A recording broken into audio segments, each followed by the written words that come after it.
नमस्कार श्रोते हो, मी अर्चना रवींद्र शिर्के माऊली कथाकथनमध्ये तुमचं पुन्हा एकदा स्वागत करते.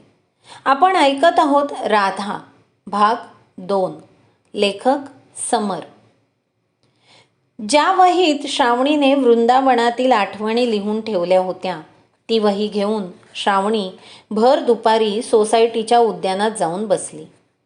तिथे तेव्हा कोणीही नव्हतं. सकाळची शाळा आटोपून घरी परतणाऱ्या मुलांना घरी नेण्यासाठी सोसायटीच्या दारापर्यंत आलेल्या सर्वांना आणि दुपारच्या शाळेत जाणाऱ्या मुलामुलींना ती दुरून दिसत होती. तिच्या हातात पुस्तक असावं असा त्या सर्वांचा अंदाज होता. पण पुस्तक वाचण्यासाठी एक तिशीतली तरुणी भर दुपारी उद्यानात का येऊन बसेल असा प्रश्न अनेक आयांच्या मनात आला. ती पुस्तकाशिवाय उद्यानात बसली असती तर निश्चितच तिच्या आयुष्यात काहीतरी बिनसलं आहे असा निष्कर्ष त्या स्त्रियांनी काढला असता. पण पुस्तकामुळे त्या सर्वांना ती अगदी प्रखर सूर्यप्रकाशात पुस्तक वाचणारी एक पट्टीची पण खुळी वाचक वाटली. श्रावणीने त्या वहीवरून हात फिरवत तिच्या आठवणींना उजाळा दिला. त्या वहीतलं एक एक पान उलटणं तिला तो एक एक प्रसंग आठवत होता. वही चाळल्यावर श्रावणीने पुन्हा पहिलं पान उघडून पहिलं वाक्य वाचलं. ती मला भेटणार आहे हे मला माहीत असतं तर मी एक प्रश्नावलीच सोबत नेली असती. ते वाक्य वाचून श्रावणीने स्वतःशीच स्मित केलं. ती मनातच म्हणाली, किती हक्काने मी राधेबद्दल हे सगळं लिहिलं आहे. जणू ती माझी मैत्रीणच असावी. पण मी लिहिलं ते खरंच आहे. मी खरोखर अशी एखादी प्रश्नावली नेली असती, आज ती मला भेटली असती तर किती बरं झालं असतं. तिने प्रेमाची जी व्याख्या सांगितली त्याच्यात विश्वासाला अगदी पहिल्या शब्दाचा मान मिळाला होता. आमच्या नात्यात इतर कोणत्याही पैलूची कमतरता झाली तरी विश्वासाला कधीही तडा जाणार नाही असं मला वाटायचं. पण आजची परिस्थिती पहा. तो विश्वास अस्ताला जाणाऱ्या सूर्यासारखा हळूहळू लुप्त होतोय. आपण पुन्हा वृंदावनात जावं असंही तिच्या मनात आलं. तिथे राधा पुन्हा भेटू शकेल अशी भोळी आशा तिच्या मनात होती. पण राधेला आपल्याला भेटायचं असेल तर ती कुठेही भेटू शकते असं म्हणत तिने वृंदावनात जाण्याचा निर्णय घेतला नाही. तशी ती जबाबदारी सोडून अचानक वृंदावनात जाऊच शकत नव्हती. स्वतःची समजूत घालण्यासाठी तिने ते एक कारण शोधून काढलं. तिने रोहितला आणि कुटुंबियांना तिला वृंदावनात आलेला अनुभव सांगितला होता. पण त्यांना असं वाटलं की एक भक्त भोळ्या श्रद्धेपायी स्वतःच्या मनातच एक कथा रचून सांगत आहे. तसं कुणी प्रत्यक्ष बोलून दाखवलं नाही. पण आपली कथा कोणाला फारशी पटत नाही हे श्रावणीला जाणवत होतं. रोहितलाही ती पूर्णतः पटली आहे की नाही याबद्दल ती साशंकच होती. पण तिचा मात्र त्या कथेवर ठाम विश्वास होता. जे तिने प्रत्यक्ष तिच्या डोळ्यांनी पाहिलं त्यावर ती अविश्वास कसा दाखवणार. त्यामुळे पुन्हा एकदा तसंच काहीतरी चमत्कारिक व्हावं आणि आपल्या मार्गदर्शनासाठी राधेने यावं असं श्रावणीला वाटू लागलं. तासाभराने प्रज्ञा सोसायटीच्या मुख्य प्रवेशद्वाराबाहेर व्हॅनमधून उतरली. नेहमीप्रमाणे आई आपल्याला घेण्यासाठी आली नाही हे पाहून ती एकटीच घराच्या दिशेने चालू लागली. तिलाही दुरून उद्यानात बसलेली श्रावणी दिसली आणि ती धावत श्रावणीकडे गेली. आई, तू इथे काय करतेस? प्रज्ञाने विचारलं. प्रज्ञा येताच श्रावणीने वही बंद केली आणि तिला जवळ घेतलं. तिच्या शाळेचं वेळापत्रक काहीसं विचित्र असल्याने तिची व्हॅन सोसायटीतील इतर मुलांच्या व्हॅनपेक्षा तासाभराने उशिरा यायची. श्रावणीला घरात रेस्टलेस वाटत असल्याने तिथून बाहेर पडायचं म्हणून ती उद्यानात आली होती. प्रज्ञा येईपर्यंत तिथे बसू असं ठरवून ती तिथे बसली होती. पण विचारांच्या तंद्रीत तिला वेळेचं भानच राहिलं नाही. अगं काही नाही, सॉरी बाळा, मी इथेच बसून राहिले. वाचता वाचता वेळेचं भानच राहिलं नाही. ही तुझी डायरी आहे ना?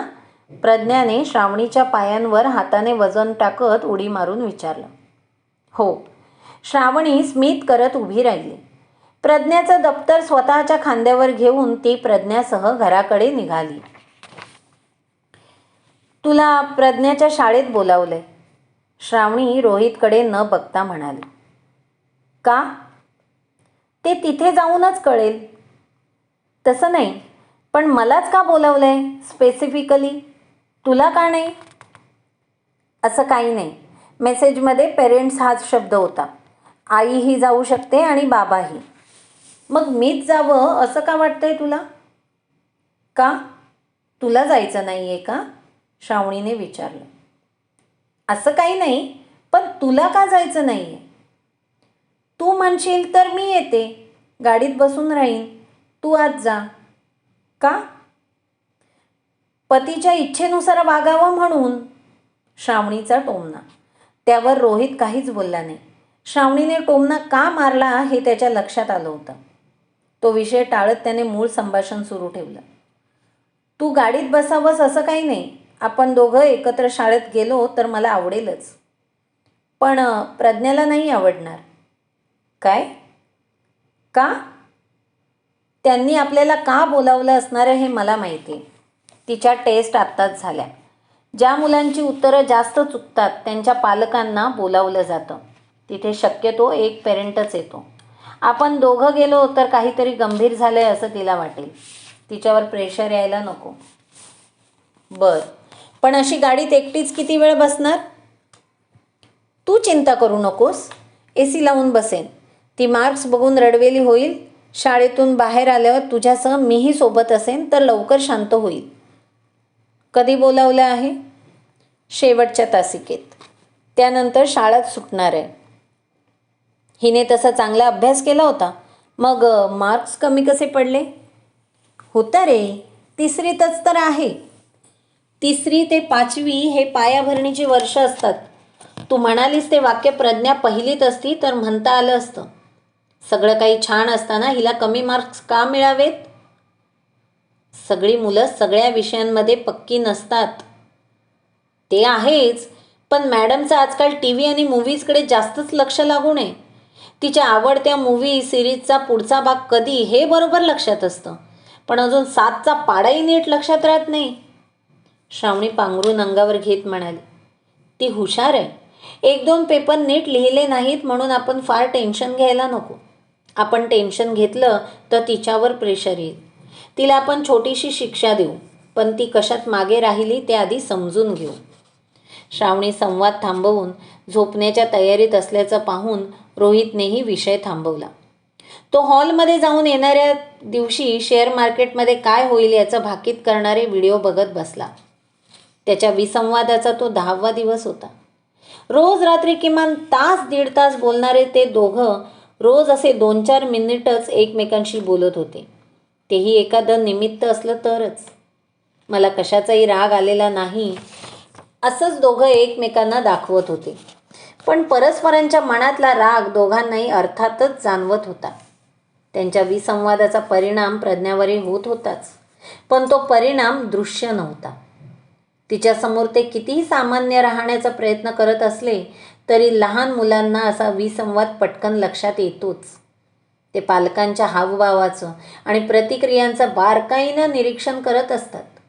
प्रज्ञाच्या वयापर्यंत तर कोणतं वाक्य किंवा शब्द हा टोमणा आहे हे सुद्धा मुलांना कळू लागतं, पण ते त्यांना कळू लागल्याचं पालकांनाच अनेकदा कळत नाही. दोघे शाळेत पोहोचले. ठरल्याप्रमाणे श्रावणी कारमध्येच बसून राहिली. घरून निघाल्यापासून अनिरुद्धचा विषय काढून एकमेकांना तिरप्यात बोलावं असं दोघांनाही वाटत असलं तरी दोघं स्वतःहून वाईटपणा घ्यायला तयार नसल्याने काहीच म्हणाले नाहीत. त्या त्रासदायक शांततेचा भंग करण्यासाठी रोहितने शेवटी गाणी लावली होती.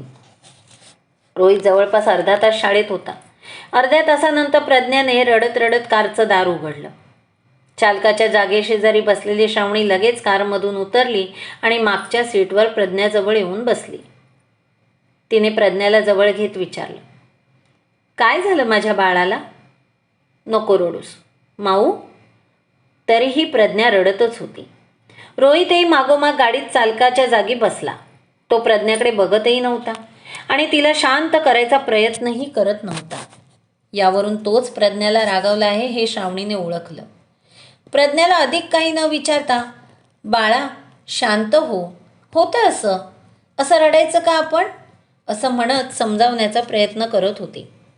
5-10 मिनिटांपासून प्रज्ञा रडत असून रोहित मोठ्या आवाजात म्हणाला, पुरे आता. परीक्षेत परीक्षेत एकही उत्तर लिहायचं नाही आणि मग रडायचं. रोहित, त्याने आता जास्त काही बोलू नये अशी श्रावणीची इच्छा होती.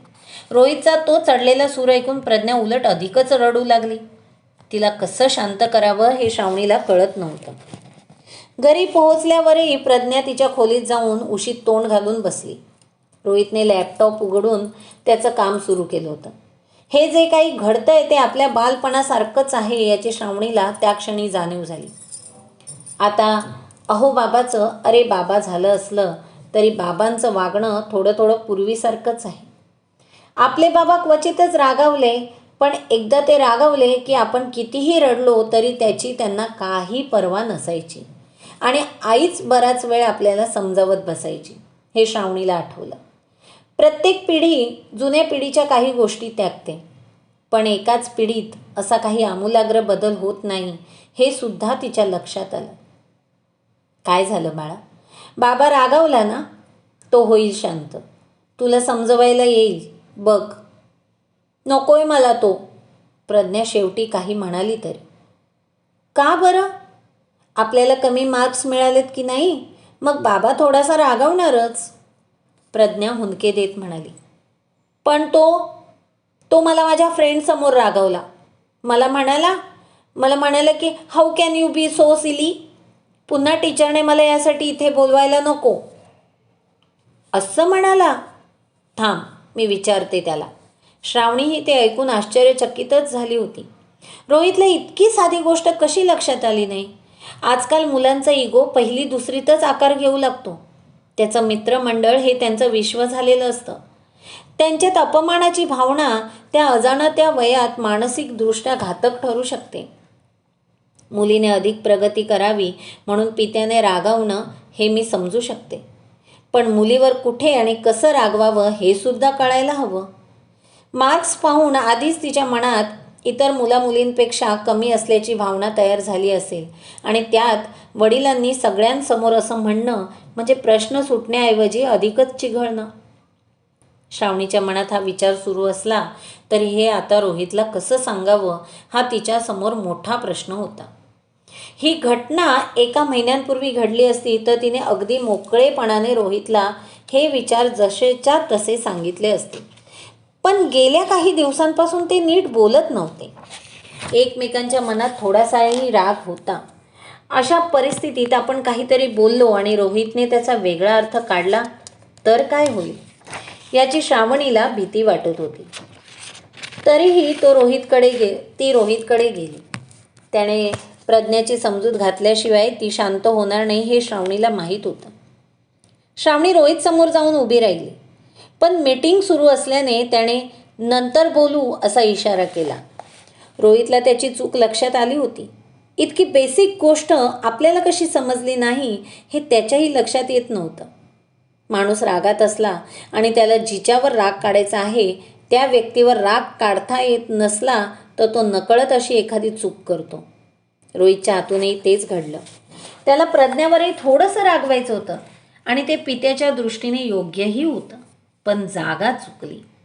आपण वर्गाबाहेर पडल्यावर कारच्या दिशेने चालत असताना प्रज्ञावर रागवायला नको होतं याची त्यालाही जाणीव झाली होती. त्यामुळे श्रावणीला काही बोलण्याची किंवा त्याची चूक त्याला लक्षात जाणून देण्याची गरजच पडली नाही. तो प्रज्ञाजवळ गेला. त्याने तिला समजावण्याचा, हसवण्याचा बराच वेळ प्रयत्न केला. शेवटी प्रज्ञा हसली आणि तिने पुन्हा बाबाशी गट्टीही केली. पण ही गोष्ट इतक्यात संपणारी नाही हे श्रावणीला माहीत होतं. कुटुंबात असे रुसवे फुगवे होतातच आणि एकमेकांची समजूतही काढली जाते. पण खरा प्रश्न प्रज्ञाच्या अभ्यासाचा आहे. तिला एकाही प्रश्नाचं उत्तर का लिहिता आलं नाही आणि इतकी हुशार मुलगी उत्तर लिहिताना पूर्णतः ब्लँक कशी झाली हे शोधायला हवं असं तिला वाटत होतं. तिने त्या रात्रीच हा विषय रोहित समोर काढला. काय म्हणाल्या तिच्या मॅडम? काही नाही, मी सुद्धा प्रज्ञाचा पेपर पाहून शॉक झालो असं म्हणाल्या.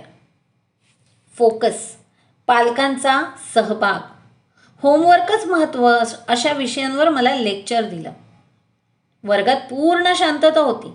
सगळ्या पालकांना ते ऐकू जात होतं. प्रज्ञा वेगळ्या वर्गात असेल ना? हो, शेजारच्याच वर्गात. आपण तिची काळजी घ्यायला हवी, फक्त शरीराची नाही तर मनाचीही. म्हणजे त्या मॅडमनी तुला काय लेक्चर दिलं ते मला माहीत नाही, पण फोकस महत्त्वाचा आहे. आपण प्रज्ञाला टी व्ही आणि मोबाईलपासून शक्य तितकं दूर ठेवतो, पण तू कधी तिच्या विचारांच्या विश्वाचं निरीक्षण केलंयस? ती कार्टून अगदी मोजका वेळ बघत असली तरी तिच्या विचारांमध्ये कायम काही ना काही सुरू असतं. तुझ्या क्रिकेट मॅच दरम्यान दिसणाऱ्या जाहिरातींची धून तिच्या लक्षात राहते. घरघर खेळतानाही हा माझा फोन, हा माझा लॅपटॉप असं ती म्हणते. ती वर्तमानापेक्षा भविष्यात जास्त जगते, असं नाही का वाटत तुला? तू उगाच याचा जास्त विचार करतेस. सगळ्याच लहान मुलांना पटकन मोठं व्हावं असं वाटतं. भातुकलीचा खेळ काय आहे ते याचंच एक उदाहरण आहे. ते खरं आहे.